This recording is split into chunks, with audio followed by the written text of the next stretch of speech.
Assalamualaikum warahmatullahi wabarakatuh. Perkenalkan, Nama saya Belinda Putri dari absen 06. dan nama saya Zahra Rizkika dari absen 39. Kami dari kelas 10E. Di video kali ini kami akan membahas tentang Kerajaan Singasari, mulai dari asal-usul hingga prasasti yang ditemukan. Selamat menonton. Halo teman-teman, di sini aku bakal ngejelasin bagian asal-usul dan awal mula dari Kerajaan Singasari. Sebelumnya, teman-teman tahu nggak sih Kerajaan Singasari itu apa? Nah, ternyata Kerajaan Singasari itu awalnya bukan kerajaan loh, tapi lebih ke kecamatan. Nah, kecamatan ini dipimpin oleh seorang camat atau bupati yang bernama Tunggul Ametung. Ia memiliki seorang istri yang bernama Kendedes. Tapi peta politik berubah ketika ada seorang remaja laki-laki yang masuk ke dalam lingkaran kerajaan. Nah, pria tersebut bernama Ken Arok. Menurut kitab Paraton, Ken Arok ini terpikat oleh kecantikan istri dari Tunggul Ametung yang bernama Kendedes. Nah, Kendedes ini diyakini sebagai wanita Nareswari atau wanita utama yang menurunkan raja-raja besar Jawa. Ken Arok kemudian memesan sebuah keris kepada sebuah ahli besi yang bernama Empu Gandring. Karena Ken Arok tidak sabaran menunggu estimasi keris tersebut jadi, ia pun menusuk Empu Gandring oleh keris tersebut, dan di akhir hayatnya Empu Gandring mengucapkan sebuah kutukan yang isinya itu adalah bahwa keris tersebut akan mengakibatkan 7 keturunan Ken Arok itu akan meninggal, dan termasuk Ken Aroknya sendiri. Ken Arok kemudian menggunakan keris tersebut untuk membunuh Tunggul Ametung. Setelah itu, ia pun menjabat menjadi seorang bupati di kecamatan Tumapel tersebut dan menikahi istri dari Tunggul Ametung, yaitu Kendedes. Nah, pada masa kepemimpinan di Tumapel, Ken Arok mulai menghimpun kekuatan. Momen emas tiba ketika kaum Brahmana atau pendeta dari kerajaan Kediri ini berselisih atau berantem dengan rajanya. Kenapa? Karena menurut mereka itu raja dari kerajaan Kediri itu sangat egois dan juga arogan. Karena raja tersebut itu ingin disembah seperti dewa. Para Brahmana ini nggak mau lah ya. Jadi mereka tuh lari terus minta ke perlindungan kepada Ken Arok biar dilindungi dari raja tersebut. Nah, dengan dukungan dari Brahmana ini, Ken Arok menyatakan bahwa Tumapel itu sudah merdeka dari Kediri. Lalu pecahlah pertempuran Genter pada tahun 1222 Masehi. Pasukan Ken Arok berhasil menghancurkan pasukannya Kediri, dan dengan runtuhnya Kediri ini, Ken Arok mendirikan sebuah kerajaan yang bernama Kerajaan Tumapel atau yang lebih dikenal sebagai Kerajaan Singasari. Lalu kita lanjut ke silsilah dan masa pemerintahan Raja Singasari. Nah, raja pertama itu ada Ken Arok, yaitu menjabat dari tahun 1222 Masehi hingga 1227 Masehi. Masa pemerintahannya ini cukup singkat karena ia itu dibunuh oleh suruhan dari seseorang, yaitu anak tiri dari Ken Arok ini, yaitu Anusapati. Karena Anusapati ini ingin membalaskan dendam kematian ayah kandungnya, yaitu Tunggul Ametung. Lalu raja kedua itu ada Anusapati dari tahun 1227 hingga tahun 1248. Nah, Anusapati ini naik tahta menggantikan Ken Arok itu cukup lama ya masa pemerintahannya, tapi pada masa pemerintahannya ia tuh nggak banyak melakukan sesuatu karena dia tuh takut bakal dibunuh oleh anak dan cucu dari Ken Arok ini. Ternyata bener aja, ia pun dibunuh oleh anak dari Ken Arok yang bernama Toh Jaya. Pada saat Anusapati itu sedang melihat ayam lagi diadu, ia pun dibunuh oleh anak dari Ken Arok ini. Raja ketiga ada Toh Jaya. Masa pemerintahannya itu dibilang cukup sangat singkat karena hanya beberapa bulan ia menjabat, terus banyak konflik yang diakibatkan oleh kenaikan tahta dari Toh Jaya ini. Konfliknya itu ada dari sisi militer dan juga dari sisi keluarga kerajaan juga ada. Nah, jadi Toh Jaya ini terluka dalam masa pemberontakan tersebut dan akhirnya ia pun meninggal atau tewas dalam pelariannya dari masa pemberontakan itu. Lanjut ada raja keempat yaitu Wisnuwardana. Setelah kekacauan berdarah ini mereda, Wisnuwardana ini memerintah bersama sepupunya yaitu Mahisa Cempaka. Nah, ternyata pemerintahan bersama ini berhasil membawa stabilitas politik, kedamaian internal, kemakmuran dan ekonomi yang bagus untuk masyarakat Singasari ini. Selanjutnya ada raja terakhir ada raja kelima sekaligus raja terakhir yaitu Kertanagara. Dan dia menjabat dari 1268 hingga 1292 Masehi. Nah, Kertanagara ini bisa dibilang dia tuh raja terbesar ya dalam masa kepemimpinannya. Kenapa? Karena pada masa kepemimpinannya ini bisa disebut dengan masa kejayaan. Karena raja-raja sebelumnya itu fokus pada konflik domestik Jawa ya. Sedangkan Kertanagara ini ia tuh punya visi geopolitik yang sangat luas, bahkan sampai keluar dari batas Pulau Jawa. Dia tuh pinter banget. Terus selanjutnya ada visi Cakrawala Mandala Nusantara. Nah, ini tuh adalah konsep politik yang dimana kerajaan-kerajaan Nusantara itu kan banyak ya. Tapi ia tuh ingin menyatukan seluruh kerajaan Nusantara di bawah satu naungan aliansi untuk menghindari ancaman perluasan wilayah dari kerajaan Mongol yaitu dinasti Yuan.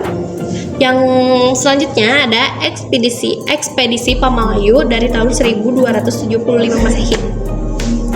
Nah, untuk mewujudkan visinya tadi, ya Kertanegara ini mengirimkan armada pasukannya besar-besaran banget ke Sumatera yang dikenal sebagai ekspedisi Pamalayu. Misi ini bertujuan untuk menjalin persahabatan dan juga aliansi militer dengan kerajaan Melayu di Jambi, sekaligus menguasai Selat Malaka guna memotong jalur perdagangan negara Cina menuju Asia Selatan. Sebagai tanda persahabatan, Kertanegara menghadiahkan arca Amoghapasa kepada Raja Melayu. Nah, selain Sumatera, ada Kertanegara ini ada loh udah menaklukkan wilayah-wilayah lain kayak termasuk Bali, Pahang, Gurun, Bakulapura, dan juga Sunda.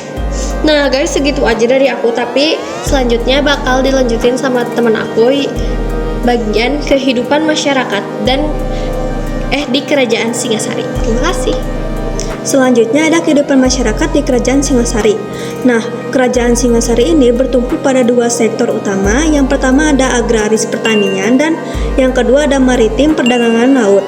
Yang pertama itu, sektor agraris itu berpusat pada pedalaman Jawa bagian timur, di mana pedalaman tersebut itu sangatlah subur guys, dan juga dikelilingi oleh pegunungan dan dialiri oleh aliran sungai.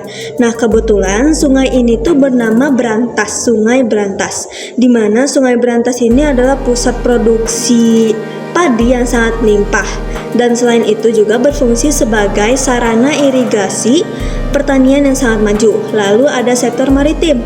Sektor maritim ini ada campur tangannya dengan Sungai Brantas.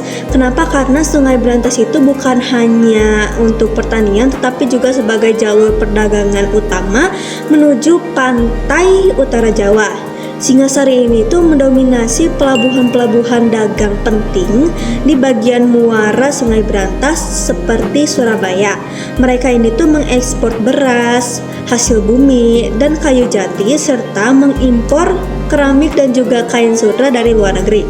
Selanjutnya itu ada bidang politik. Nah, Kartanegara ini melakukan sebuah reformasi birokrasi politik yang sangat radikal untuk memperkuat otoritasnya. Yang pertama itu ada mengganti pejabat-pejabat kolot yang menentang visi ekspansinya dengan pejabat muda yang lebih progresif. Contohnya itu seperti Banyak Wide yang menjadi Arya Wiraraja. Tapi kemudian waktu dia itu dimutasi menjadi adipati ke Sumenep, Madura karena ia itu sering sekali mengkritik banyak raja. Lalu yang kedua itu Kartanegara itu mengangkat Raden Wijaya, yaitu cucunya Narasinghamurti atau menantu Kartanegara sebagai panglima militer paling tinggi di istana. Yang ketiga ada bidang seni dan budaya. Nah, seni pahat dan arsitektur itu tuh sangat berkembang di masa kerajaan Singasari. Corak seninya itu dicirikan natural, terus tegas, namun magis dibandingkan dengan corak-corak arsitektur di bagian Jawa Tengah.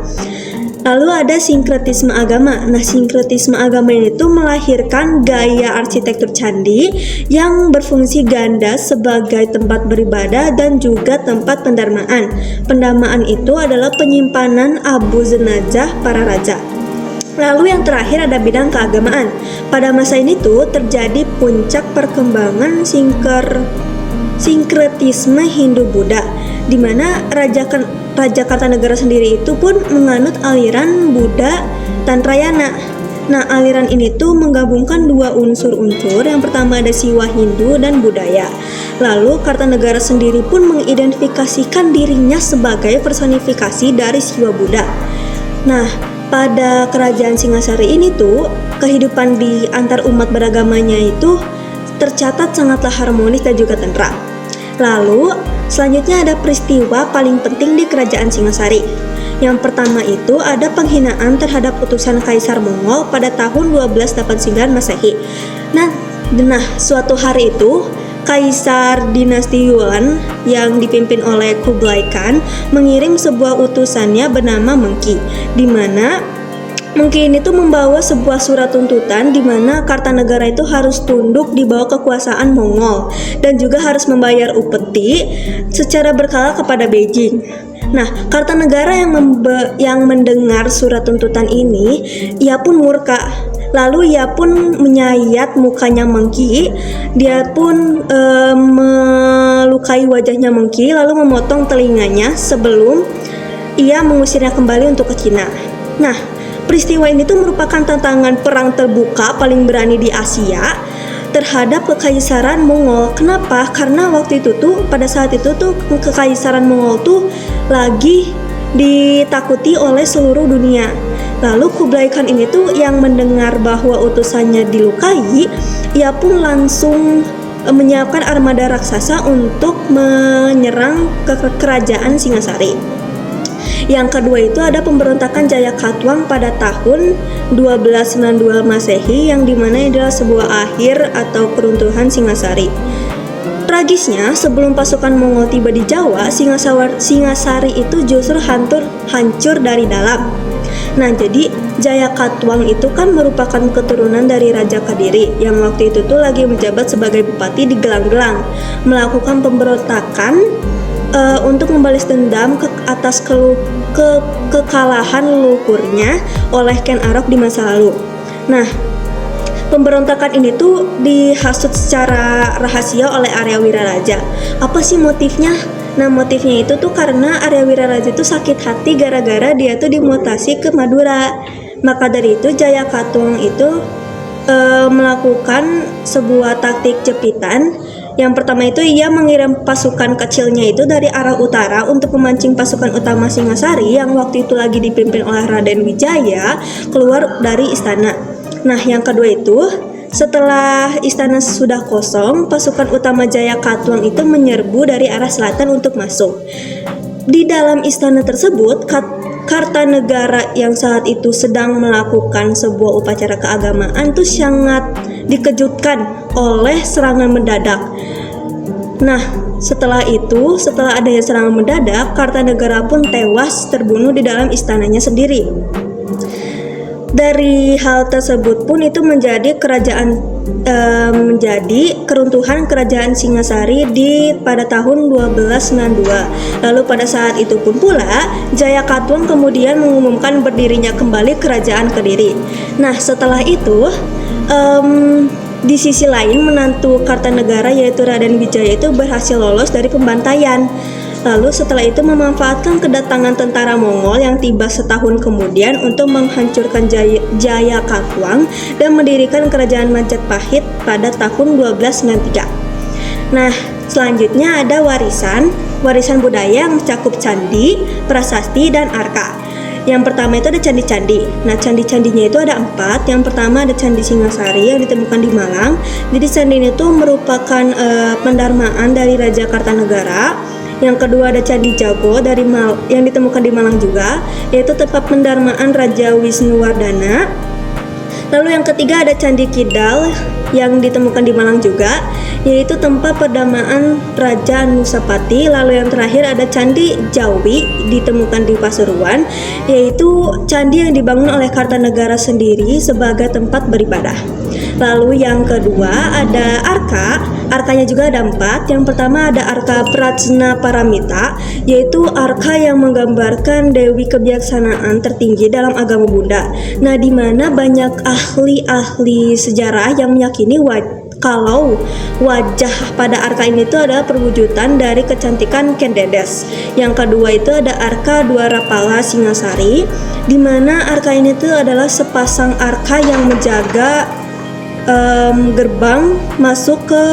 gerbang pintu masuk untuk ke wilayah ibu kota Singasari. Yang ketiga itu ada arka Amogapasa, yaitu arka batu yang dikirim oleh Raja Kartanegara ke kerajaan Melayu dalam sebuah ekspedisi. Lalu yang terakhir ada arka Jokodolok. Nah, arka Jokodolok ini adalah arka perwujudan Raja Kartanegara sebagai Buddha Mahaksobaya. Lalu yang terakhir ada prasasti. Nah, prasastinya juga ada 4. Yang pertama ada prasasti Mula Malurung dari tahun 1255, di mana isi dari prasasti ini adalah silsilah lengkap dan asli dari keluarga kerajaan Tumapel dan pembagian wilayah-wilayah kepada para putra mahkota. Yang kedua itu ada prasasti Werare tahun 1289 Masehi. Nah, prasasti ini tuh ditulis pada alas arka Jokodolok, di mana ini tuh memperingati pencapaian Raja Kartanegara yang berhasil menyatukan kembali tanah Jawa yang sempat terpecah. Lalu isinya juga ada penolakan terhadap tuntutan dinasti Yuan yang tadi.